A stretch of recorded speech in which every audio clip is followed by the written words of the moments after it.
Eric, we're back again, and this episode is all about mindset. And I'm thinking of a part of your book that I really loved, one of these sections that I underlined and circled. And you wrote that success, happiness, security, and contentment aren't things that you can become, they are things you embody in the moment. Can you unpack that a little bit?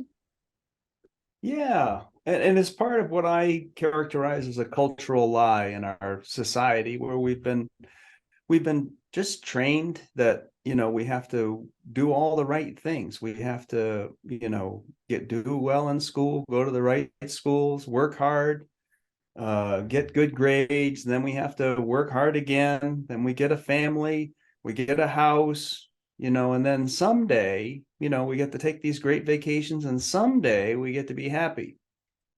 And it's just my experience is that we don't ever really get there. We just keep changing the goalposts. It's, first we want to, just travel. So we get on a bus, then we want to get on an airplane. Oh, no, but then we want to fly first. Then when we get to fly first, we want to fly private. Then we fly private and say, oh, maybe if I go to the moon, that'll do it. Just seems like we're constantly changing the goalposts on ourselves. And we're in a constant state of searching and if you're not satisfied, you're dissatisfied. If you're not content, you're discontent. If you're not happy, you're unhappy. Maybe not to that extreme, but that just shows the polarization of it. So what we try to do is turn that on its head a little bit and say, no, be happy. Now, Sean Archer, in a book called The Happiness Advantage, which is one I wish I'd written, talks about it, and he's a Harvard scientist, and said, no, the science shows that happiness will make you more successful. If you're happy first, you'll be more successful. And just think about that. Like, who do you want to call? If you're looking for somebody that makes you feel better, or somebody that's in a constant state of agitation and discontent.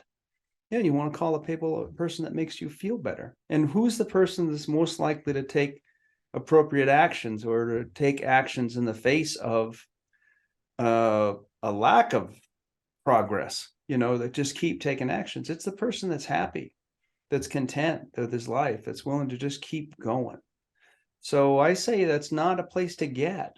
It's enjoying the process, enjoying doing what you're doing, enjoying being who you're with. That's what'll make you even more successful and happy. Does that make Yeah, sense?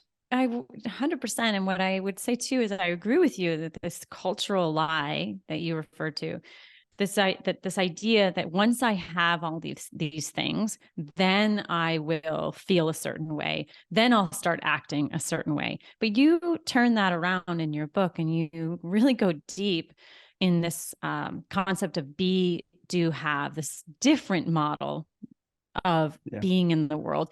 Can you define that? Can you kind of break that down, this be, do, have model? Well, first is what I just described is a do have be model. We do all the right things, and we get to have the, great material things, and we get to have the great experiences, and then we get to be happy.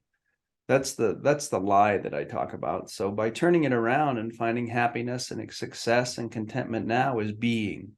I'm just being that. It's a feeling, it's a mindset. And then if I'm there, I will take the appropriate actions. That's the doing, be, do. And if I have the right mindset and take the right actions, then I'm going to have, dramatic experiences, success, and different values, and all those things. And I also say is, and if you don't, you're still happy. If it doesn't end up being that you're, a multimillionaire and, on Oprah and all the things, you're still happy. And that's why we wanted the things in the first place. We don't want material things, I don't think, anyway, in my experiences, I have always wanted them to be happy. I want those things because I see happiness in them. So I just say, can I bring happiness to the situation I walk into? Can I bring happiness to it? And then if I can have the condo and the cruise and the first class or whatever it is, then it's even richer. Then I really get to enjoy that process, rather than yet still another level to get to before I'm there. Now I've made it. Now I'll be happy. Just have the concept that you've already made it. we're made perfect and whole and complete just the way we are. Be happy, and doesn't mean you stop searching for goals and trying to progress and to have things. They're great, but just don't look for your happiness in them. You bring happiness to the situation. Yeah, I think that when it comes to ambition, which is something I think most of us would say is a key ingredient of success, it is this sense of you strive, you keep going after, and then you get to reap the benefits of that. But you write in the book that success is actually a mindset of be, do, have. And that feels so paradoxical, right? That you approach it with the being first. Can you share a little bit more about that? And I want to say too that I know you break down the be, do, have model really in depthly in a YouTube video on your website under 12 pillars of mindful leadership. And I'm going to link to that in the show notes. But while we have time today, I wonder if you would share a little bit more about how does success and the be, do, have mindset intersect? Well, being is presence, or being in the zone. If you're a sports person, it's being in flow. It's just being aware and being conscious. And we can be, in the act of progress, success, doing, without really being there. And that makes us miss so much, like the people that we're with. It's, if you really want to be with people and form relationships, which is the subject of I think maybe the next podcast, presence is required. You have to be there and be with the process. And being with the process is what makes us really successful, because we notice the minute details. We're not just looking for that end result of the profit or the golf score or whatever it is. We're actually there, present with the environment, present with the people that we're with. And that's success. I mean, just think about sitting on a pile of money and not even, being conscious of who you're with or how you got there. Most of us have had some successes and then just sit there and say, well, I'm all by myself. This is really empty. It's enjoying the journey, being in the now. However, there's all kinds of acronyms and sayings for it, but it's presence. Being present is success. What does it take me to be present? That's happiness. And those little gaps in between the thoughts where stress and anxiety lie, I can find joy and peace and happiness. And if I'm in that mindset, I have found, and I believe that you'll be more successful in a material sense too, that it's not like giving that up. It's like, no, I'm going to enjoy the journey and get the riches. And the riches, why do I want them? I say affluence increases influence. I can do more. I can make a bigger difference, not just for myself, but for those in my sphere that, that I care about. I can do more for them too. It isn't just a selfish pursuit in that regard, in my view. That even makes it more empowering. I wonder if you can think back of the time, sort of like the before and after. So the way you conducted yourself in business, the results that you got in business before you really embraced the be, do, have model, and what that was like afterwards. Like, what would I see if I was a fly on the wall of the way you were in the world before and after? Tough and angry. Mm. I still had a sense of humor, sarcastic wit, and I've always been pretty good at forming relationships, but I think they're a little thinner. But I was tough, and I'm still tough. I mean, I haven't given that side up totally, but I also am present with the people and see the bigger picture and see that by giving a lot of time, I'm getting, and more collaborative, than a transactional negotiation. And I notice the people. The people are in those relationships are what make life rich, or nature, connection with whatever those things are. It's connections that make our life rich. I'd say I was disconnected. I was still driven. I was still smart. I was still, good businessman, but I didn't enjoy it. I wasn't happy. And I've met billionaires that were like that, and they just made me really think about, is it just getting to the mountaintop, or is it noticing each step along the way?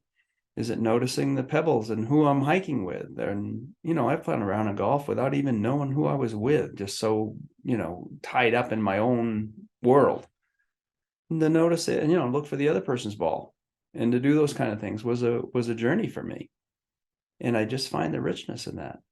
I find the richness in mentoring other people, having them come along. That's just so rich to watch them generate how to buy a house and how to get investments and how to have a family and how to send them to college.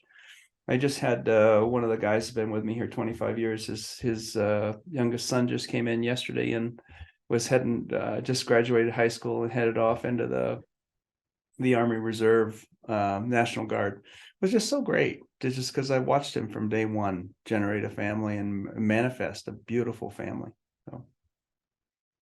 So two follow-up questions I have to that. The first is, what sort of difference did you see that make to the success of your business when you started to change your perspective? But the other question I had is, why anger? And would you also sort of describe it as like force and can you say a little bit more about that? Yeah, anger was a blind spot that I had. I learned, and it was through, some feedback and outside. I also find as a leader, I don't usually get accurate feedback because I'm the boss, and people just, kind of tell you that you're good and you're not always, So getting some candid feedback from someone that's not hierarchical in the hierarchy below you or something is really important, I think. But I found once I became aware of the anger that I was running closings, deals, my family, a lot of things by anger. Once I became aware of that, I really had to look at myself and said, that's not acceptable. I don't want to be an angry, it's not worth having things if that's how I'm getting them. And I just really started becoming aware of that. Sometimes I still have a flashes of anger. I'm not like cured, but I notice it. I'm aware of it. I can notice it. If I allow it, it dissipates. I take a walk. I apologize if I'm going to, whatever it is. I really constantly work at it, because it's not, it's also like I describe it like a blackout. I might get the material thing that I wanted, but the taste of it is just not nice. It's just not a good taste and a good flavor, nor do I leave a good flavor with other people when I get things that way. I might still get them because I'm tough, and I'm determined, I'm persistent, but I've learned that I can get the things another way, might not be exactly the same thing or exactly the same time, but I can do it with a smile and be nice to people and listen to them and collaborate and get to the same, or actually get to a better place, because I don't have to be there all the time holding it together. I can leave and, feel a little more confident that things are going to hold together. You've experienced that people are just more bought in to the vision because of this way of being, and when they are, you probably get better performance out of people. Like, can you speak a little bit to the impact of this change that you brought to the workplace? I think one of the big impacts is you have other people's back and they have your back. You can relax a little bit. If somebody needs help, you give them help. You need help, they're there for you. And it's a natural occurrence. It's just a natural occurrence of consciousness and relationship, that you have an interest in other. It's a genuine interest in other human beings and other living things, not just like for years. I know I've been guilty of. I just walk in and know enough about somebody to get what I want. Just a little nicety, and then I get what I want. Boom. How's it going? Okay, where's my report? Rather than a little more genuine. How's it going? What's happening? And being willing to slow down and stop, and when somebody is troubled, to actually dig in a little bit and find out what's going on with them. It's night and day as far as your being in the world, as far as being a decent human being. There's more to it than just obtaining material wealth. That was easy for me. The other parts was hard, a journey. Really had to dig, really had to find, because I'm so driven that I had to really find ways to slow down. I still do. I still, my tendency is 100. I love to go fast. I like speed and different things. And some of that is, because of what I don't have to do when I'm going fast. So I have to constantly slow myself down. My wife and I have the saying, she like sees things along the way, and when we go somewhere, I say, yeah, if it wasn't for me, we wouldn't go anywhere. If it wasn't for her, we wouldn't see anything. So she's constantly slowing me down. Oh, So I love that. I love yeah. that. So it sounds like results are the same, if not better, but the way you feel about the results, like your experience of your business life and your life has completely transformed. Like that's huge. So you said something a few minutes ago that I wanted to circle back on. You said affluence creates influence. And it might be not an Yeah. exact quote, but I wanted to talk to you about this because this was actually one of my favorite parts of your book, where you talk about the impact of affluence, the positive impact of it, but also that we can foster this mindset of being rich and abundant. Why would we do that? Can you share a little more about that? Well, a mindset of scarcity keeps us, I think, limits us to what we can do. It's not that you can't have, there's lots of people with mindsets of scarcity that are materially successful, but a mindset of abundance makes us much more aware of other opportunities and bringing others along with it. When I say affluence increases influence, for me, I think one of the fears was, and for a long time, I was stuck in this work, just thinking, I had to renounce all my possessions and go sit on a hill in India to have some enlightened state. And I found that I didn't have to. Sorry. I found that I didn't have to, and that in fact, I would be even more successful. And and sometimes I felt like even a guilt about being successful. But if I'm willing to help others and make the world a little better place, then I don't have to feel guilty about being successful. It's not a me only phenomenon. I want everybody to have access to affluence, you know. And I just see, if I have that mindset of abundance, I see so many more possibilities than I do if I have a scarcity mindset, which also it brings me to a me mindset, a selfish mindset. And a mindset of abundance is more inclusive, more relationship oriented. And it's not that I'm going to be stupid. I have boundaries, you know, I do.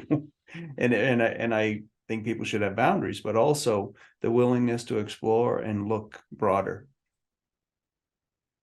So last question for this episode on mindset is, what can we do, let's say in our morning routine, that would start to have us cultivate the mindset that we want to create, that would have us start to show up in the world that the way that we want to? What do you recommend? What sort of tools or tips do you give people on starting their day in a mindset? Yeah. Well, some sort of mindfulness, and hopefully, I mean, it doesn't necessarily have to be meditation, but meditation is a great one if you're willing to, and just a couple of minutes is usually enough. And some sort of movement, getting ourselves into our body, and hopefully intentional mindful movement, not just, mindless stretching while we're reading the paper or watching the news. And then some of the things I do are gratitude. Gratitude gives you an immediate mindset shift. You start looking for things to be grateful for versus, an angry mindset looks for things to get angry for. So gratitude, I do affirmations. There's a number of different ways to do affirmations. Like I'm abundant would be an affirmation of that. I'm abundant. I'm abundant. I'm abundant. I can write it 25 times, which when I'm writing it, I'm also saying it. I can just say it. You can also tape it and play it back to yourself. There's a lot of different ways, or some people do it in a form of a question. Am I abundant? Is life abundant? You can do it those kind of ways. I usually do that. I journal. And I also find reading 5 or 10 pages from an inspirational book kind of wires our mind for that too. Depending on how much time you have. But those are practices that can really, those 6,000 thoughts or so we have a day, we can program those thoughts. They can be just as random, but if you have it more loaded for positive thoughts and what you want, you have a much better chance of those things coming up. Yeah, I think about the morning as just like the rudder of the day, right? Like it's my, excuse me, it's my opportunity to become the captain of my ship. Like, which direction Yeah. do I want to go? It's like you set sail with intention. And I 100% agree with you. The only way that I've ever figured out how to do that consistently is by having some sort of practice in the morning that says, okay, where am I going? How am I going to get there? Who do I want to be along the way? And actually setting aside time to give those questions some consideration. Think about anything, any sport, any artist, any musician that's successful, they all practice, Mm. you know? It all takes a practice. It's like having a life on purpose with intention versus a life on accident. And with everything that's going on in the world right now, boy, I want to have an intention of having a positive mindset. So I got a chance in my day, because there's a lot of stuff out there right now that's not that. And I want to focus on what is that and try to turn this thing. I love that. Well, next episode, we're going to be talking about relationships and influence, which is just such a huge part of the work that you do. Totally. Can't wait. I can't wait to get there, but this is great. Thank you so much. Thank you, Kristen. Thanks for being here today.